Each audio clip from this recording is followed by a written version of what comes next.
Good evening, welcome to Reality Check. I'm Vishnu Som. On the program tonight, did India's successful test of an anti-satellite missile right in the middle of election season come a month after a similar test but one that failed? Quoting US government sources, a leading expert from the Federation of American Scientists has written in the Diplomat magazine that this missile, which was tested on the 12th of February, failed after flying for 30 seconds and did not intercept its target. What's more, several international observers dispute a statement by the DRDO at the time that this initial test had met all its objectives. Now, we need to be absolutely clear. What we are talking about is not the successful test on Friday. That's a test that clearly worked. What we are referring to is an earlier test and a statement from the DRDO, sources which have claimed that that test a month earlier had fulfilled its objectives. Important clarification for you to understand. Now, this comes on a day in which the NASA chief has said that debris from India's successful ASAT test on Friday was posing a potential risk to the International Space Station. On the program tonight, the author of the article in The Diplomat on the earlier test, which he says failed, he's associated Ankit Panda with the Federation of American Scientists. We have Vipin Narang, an expert from MIT, Ravi Gupta, a representative of the DRDO. My colleague Pallav Bagla joins us as well, and Shantanu Gupta joins us from the BJP.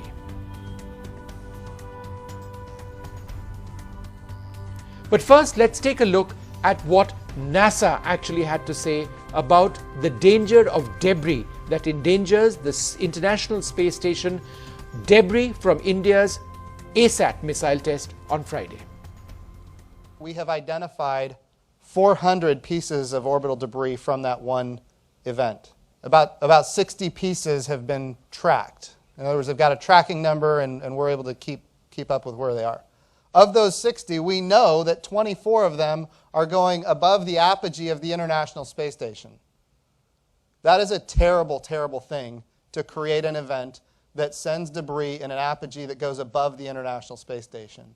And that kind of activity is not compatible with the future of human spaceflight that we need to see have happen. The risk to the International Space Station was increased by 44%.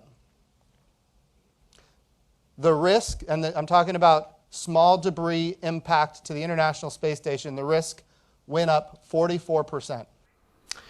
All right, so that's something which also happened today. We'll talk about the previous report of a failed missile test, anti-missile test a month back. But first I want to talk with Pallav Bagla and Ravi Gupta about what NASA has said. A very strong statement, and we'll see a story in just a few moments from now, Pallav. But the essential point is that debris from the ASAT test is hazardous to the International Space Station. How is this the case? But India acknowledged very clearly that when an ASAT test is done, there would be debris which is generated. The Ministry of External Affairs statement, the statement by Finance Minister Arun Jaitley, both talked of debris. But both said clearly, and you should note, the American military, which monitors space debris, also gave a very muted response. The Indian government clearly said we did a test at 300 kilometers. Actually, it's a little lower than 300 kilometers, so that the debris would not last for longer than 3 weeks. That was the confirmation which came. Obviously, the NASA chief would react. There would be some pieces of debris which will fly around.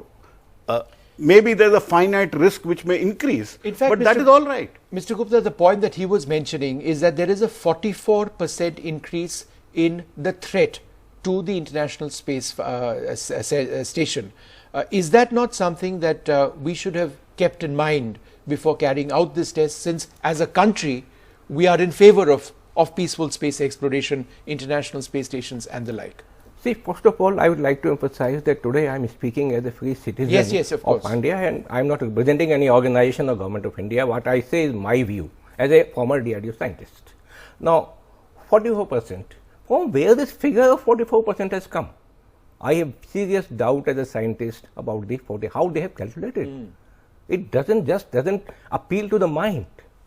The Americans, the Russians, the Chinese, they have conducted a large number of tests, anti-satellite missions, before our own successful 27th March asset mission, Mission Shakti.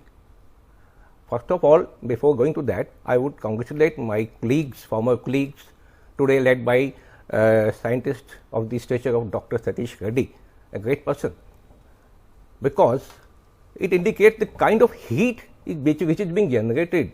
It just indicates the importance of this test. Right. A magnitude which people are still not realizing. Right. So it's a great achievement. Now coming back to what you are saying, 44%. What is the figure? How they have arrived? Can they tell me? Right. There are large number of tests which they conducted over the decades. They have generated many times, thousands of times more debris already floating in the air. Right. So where is the question of 44% increase? Okay, I just want to play out Pallav's story on this before we get to what I was meant to actually discuss at great length. We'll come to that in just a few moments on a previous test of ASAT, which some international observers, leading international observers, feel did not work out. Let's take a look at Pallav's story on the threat potentially posed to the International Space Station by India's ASAT test. Did this missile launched as part of Mission Shakti create debris that endangers the International Space Station? The head of NASA asserts it was a terrible test. We know that we have identified 400 pieces of orbital debris from that one event. About 60 pieces have been tracked. In other words, they've got a tracking number and we're able to keep up with where they are. Of those 60, we know that 24 of them are going above the apogee of the International Space Station. That is a terrible, terrible thing, to create an event that sends debris in an apogee that goes above the International Space Station. But what does the big picture suggest? Today in the space there are a few million debris which are floating around. Every satellite launch which you do, it leaves at least anything between 100 to 150 fragments. There could be small bolts, there could be heat shields, there could be anything. And these fragments they keep floating around. Because as soon as you get out of atmosphere, nothing comes back. So did we violate any laws, international treaties? No, we did not violate. Since Sputnik was first launched in 1957, more than 8,000 satellites have been launched. Of these, 2,000 are functional in orbit. So the rough ownership is a sign of who creates more space junk. The United States of America owns 800 satellites, China 280, Russia 150, India 48. There is no doubt that Mission Shakti or the anti-satellite weapon test would have generated debris. But Indian experts and American military experts both agree that in the next 2 weeks, most of the debris would burn out and decay. In New Delhi, Pallav Bagla for NDTV. Meanwhile, as we mentioned earlier on, there are now reports which have come out from international experts who say that India conducted an anti-satellite missile test a month earlier as well, in the month of February. And that test, they believe, was not successful. They also point out that there was a DRDO press release at the time which claimed that that test had met all its objectives. Not so, they say. Well, anti-satellite tests are some of the most complex to carry out, but while India did successfully knock out an indigenous satellite on the 27th of March, details are now emerging of how a similar test may have failed. Writing in The Diplomat, Ankit Panda, a scientist at the Federation of American Scientists, says, according to US government sources with knowledge of military intelligence assessments, the United States observed a failed Indian anti-satellite intercept test attempt in February. The Indian side gave the United States a vague heads-up of this impending test. However, according to the report, the test failed after about 30 seconds of flight. What needs to be understood, however, is that failed missile tests, particularly anti-satellite missile tests, are some of the most tough to complete. This is a strategic weapon system, and these tests form part of a trinity: nuclear weapon tests, anti-ballistic missile tests, and this, an anti-satellite weapons test, all very difficult. What is more questionable, however, is whether the DRDO tried to hush up the possible failure of this first test. In a media statement, an article in the New Indian Express, quoting defense officials, said the missile had a smooth takeoff from the launching complex of the test facility. After a good crossover, it went off. Since an electronic target was used for the test instead of an actual target, the crossover validated the trial. According to Vipin Narang, an MIT professor who focuses on nuclear proliferation and strategy, and he tweeted this, interestingly, there seems to have been a pre-drafted press release that actually made its way to the New Indian Express for what turned out to be a failed February 12th ASAT test. Now, Panda, who had written in The Diplomat, says, of the February 12th test, the date of the attempted test, Indian authorities had notified an exclusion zone in the Bay of Bengal, telling the world that India will conduct missile tests. Now, this exclusion zone, as it turns out, is exactly the same exclusion zone announced ahead of March 27th, when India did bring down a test satellite. What's more, other international observers have pointed out that the microsat-R satellite, which India knocked out in the successful test, flew over the same area on the 12th of February, but could not evidently be intercepted at the time. So the bottom line is this. International experts say India conducted a failed anti-satellite missile test a month before the successful test. They say a press release at the time calling the first test a success is false on the basis of scientific evidence that they have collected. Well, joining us now, the MIT professor Vipin Narang from the United States. Vipin, good to have you on this program. Why do you believe the first test was a failure? Well, I think we shouldn't look at these tests as binary successes or failures. There's so many components to any one of these tests that, the DRDO press release may have been accurate up to a point, in the sense that it sounds like the first stage of the interceptor, fired successfully. And then at some point, either it failed or the stage separation failed, or it was unable to track and intercept the satellite. And so either the missile itself destructed, or DRDO decided to self-destruct the missile before it intercepted the satellite. In general, the test probably failed to intercept microsat-R, but there's certain components of the test that may have been successful. I also, I like to say no test is a failure unless you don't learn from it. And it's very clear that DRDO learned enough from that particular test to repeat it then on March 27th to successfully intercept and kill microsat-R. Vipin, do you believe that, based on what you're saying, and what you say is something I completely agree with, that these tests are difficult. The fact of the matter is, if you have incomplete press releases, it gives a certain picture of a sort of grandiose success. Wouldn't it have been more accurate if the DRDO or the government a month earlier had said, look, we've done a test, we've achieved some things, we've not achieved other things, and therefore if we need to do it again, we will? Because is there a sense that we are led to believing something which some would like us to believe, when that may not be the entire truth? I think if not for the grandiose declaration of the March 27th test as being a game changer, this failure would have probably just been ignored or glossed over by so many people. There's so many missile test failures worldwide that aren't reported on. The United States does a lot of ballistic missile defense intercepts, for example, that don't succeed. And sometimes you just get a very banal statement that there was a test and it didn't, it achieved part of its intended objective, but not all of it.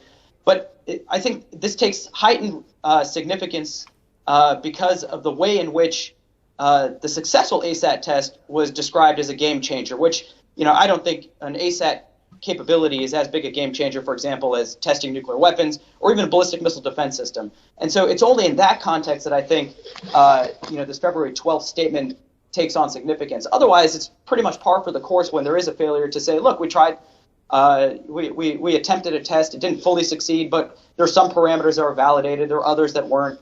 Normally, no one would notice. It's only because, the test last week was hailed with such significance that analysts went back and pored over the data and saw the NOTAM and then realized that there was a failed intercept. But otherwise, these things tend to be par for the course. And just in terms of the successful test last week, do you believe that this test could have been announced by someone else, perhaps a scientist at DRDO, perhaps a press spokesperson? Did this actually need to be announced by the Prime Minister as a huge success, when in fact, I think you've mentioned earlier on that, look, yes, it was a success, but you've had a failed test in the past as well, so the technology needs to be developed further. So therefore, did one really need the Prime Minister to be announcing this? Yeah, I think that's right. I mean, I think in general, this capability is not yet mature. It's not yet to be fielded. You know, the other thing is ASAT is a mission. It's not a capability. There are many ways to kill satellites, lasers, direct ascent weapons like this one. But the capability is actually part and parcel, and to me, more significantly, part of the ballistic missile defense program. And that is a big deal. And I think more usable. ASAT weapons, there needs to be a big debate about, you know, is it usable in a war? The technology is not yet developed. Your adversary has similar capabilities, but also has redundancies. And so, you know, an ASAT capability may not be a particularly usable or practical weapon in wartime.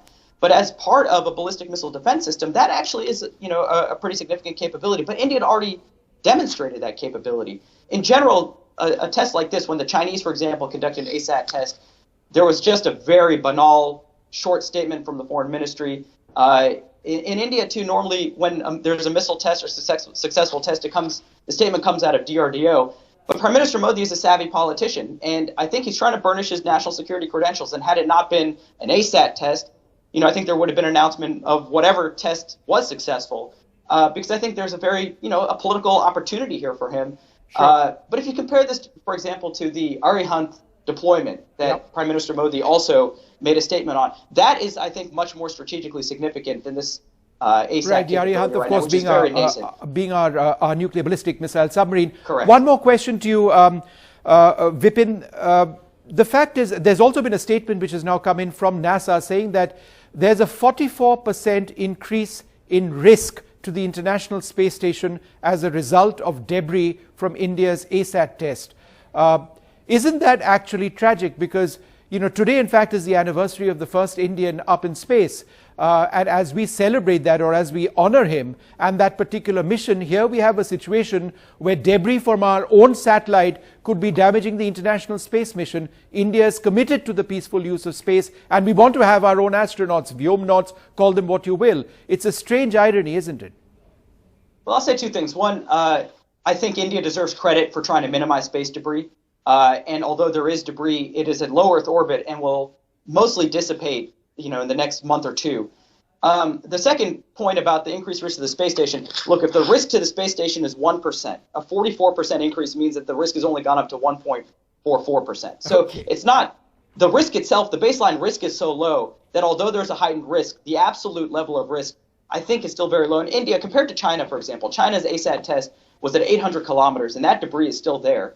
And, you know, I think that in the DRDO in this test did, you know, if you're going to do an ASAT test, and I'm not, you know, convinced that an ASAT test was really necessary, because states, again, with the ballistic missile or ballistic missile defense program have a latent ASAT capability. If you're going to do it, India did it in about as, you know, minimal risky a way as possible.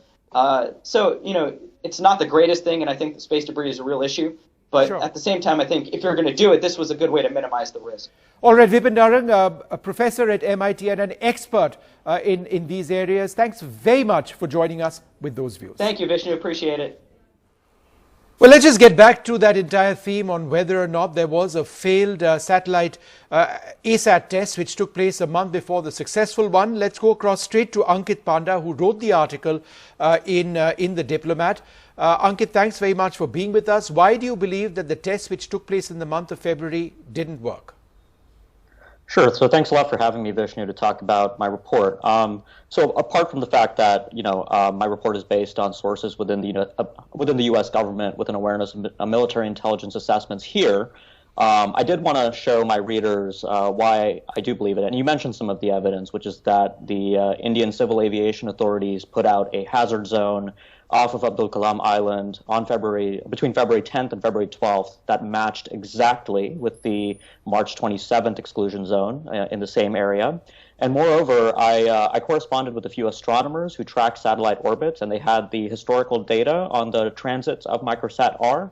And Microsat R's low Earth orbit matched exactly with that hazard exclusion zone on February 12th, and the location of the satellite would have been in the same area of the intercept. Now, one of the things we do know from DRDO is that the launch took place at 11:10 a.m. Indian Standard Time, which is 5:40 UTC time, and that time just so happens to correspond exactly with when microsat R would have been in the intercept point that was observed on March 27th on February 12th. So I'm not saying that DRDO was necessarily untruthful, but just that in order for what DRDO said to have been true in that case, everything else that I just mentioned, even leaving aside the U.S. intelligence assessments, would have to be a total coincidence, and that this was actually a test of a Prithvi defense vehicle against an electronic target.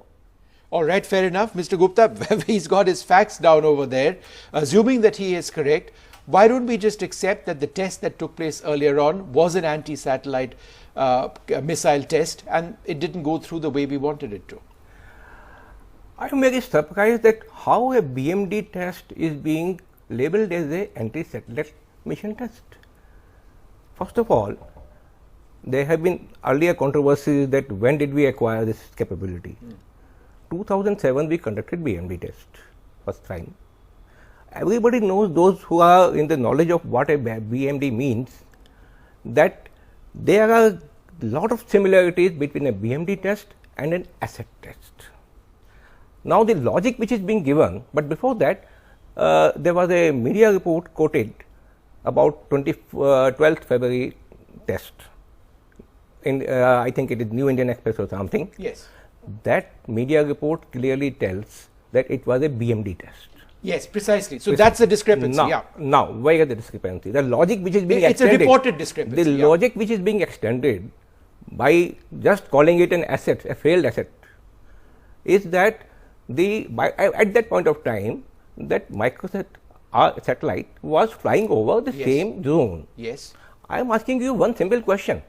I have a gun and I am trying to shoot a bird, and an aircraft is flying at 40,000 kilometers. Yes. Can somebody tell me that I was trying to shoot down the aircraft with my rifle and I failed?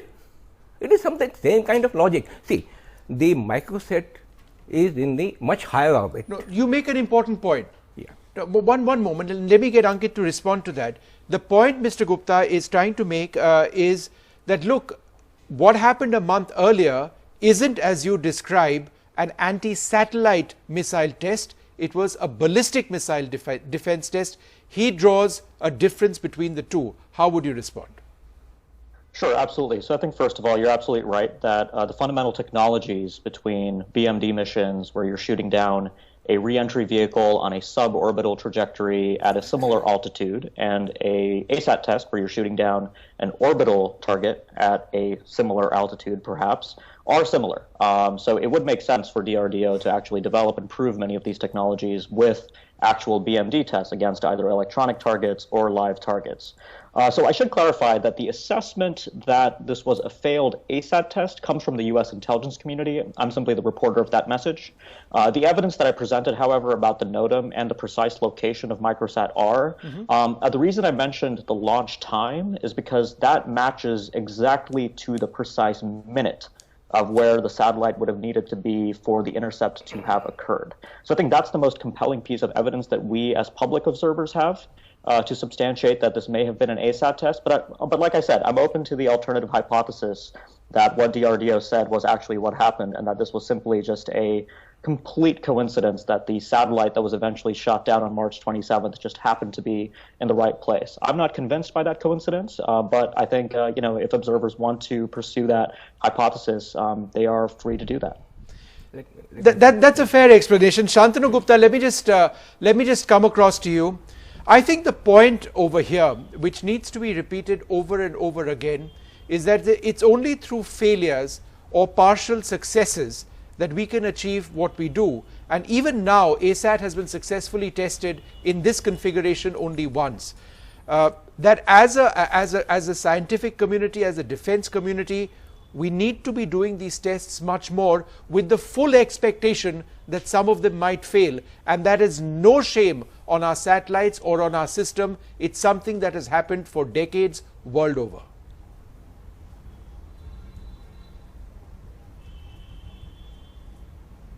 First of all, Som, in your introduction, you told me Shantanu Gupta from BJP. I'm not from BJP. I may be sympathizer for some of their policies, but I'm not for BJP. Having said that, I think I'm no space expert or missile expert, but I'll comment. I'll take a different line. I'll comment on the international messages and narrative that we always fail into. On the day when Prime Minister declared the successful ASAT launch or ASAT missile capability, we were only discussing in all TV channels that Prime Minister should have done it. It's a model code of conduct. I rarely saw any channels talking about the capability that we acquired. We are only now the fourth country who has this capability. Similarly, when we did Pulwama attack, we were relying on some Reuters report, botched up Reuters report, which was talking about based on some private satellite that did the attack happen or not. Yeah. I think we win the military wars, we win the space wars, we win the scientific wars, but we fail the international narrative wars. I think we need an international global channel, TV channel, but honestly, comes out of Shantanu, India, why is that the India's case? Stories in India's way. I argue, Shantanu, that we do fail this simply because we are unable to communicate very effectively, that we cannot communicate our position as effectively as we should. It's a lack of communicating science and defense and giving incomplete answers which results in this. Okay, we've lost Shantanu. Would you like to take that? Yes, I would like to explain why there is a confusion that whether it was the aim was the satellite or aim was the ballistic missile. See, DRDO has been conducted various tests from the ballistic missile or all other things. I think everybody will agree that we are doing it at a much lower cost. Yes. The reason is because we know that we are a country which has a resource crunch. We depend more on simulations.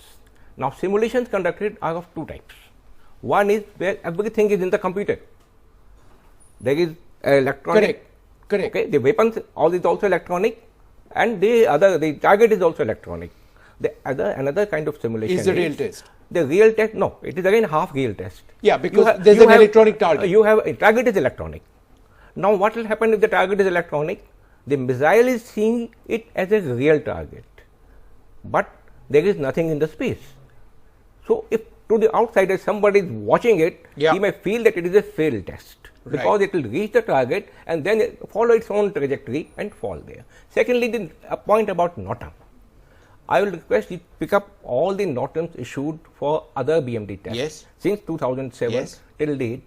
They will more or less all look similar and same as the ASAT, the 27th March. Okay, so that's I need to wrap this up, and I think that's an important point you mentioned, Ankit, and you seem to mention that US sources believe that this was an anti-satellite missile test.